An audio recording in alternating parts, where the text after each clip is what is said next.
Praise the lord. Today promise.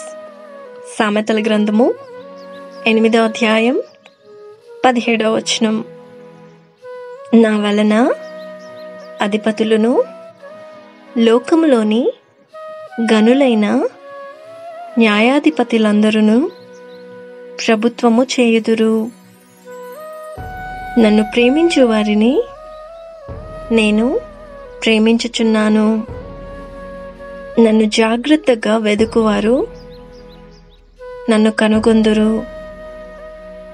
Aishwarya ఘనతలను, స్థిరమైన కలిమియు, నీతియు నా యొద్దనున్నవి. ఆమేన్. ఈ వాగ్దానం మన జీవితాలలో దేవుడు నెరవేర్చునుగాక. God bless you. Presented by Young Holy Team.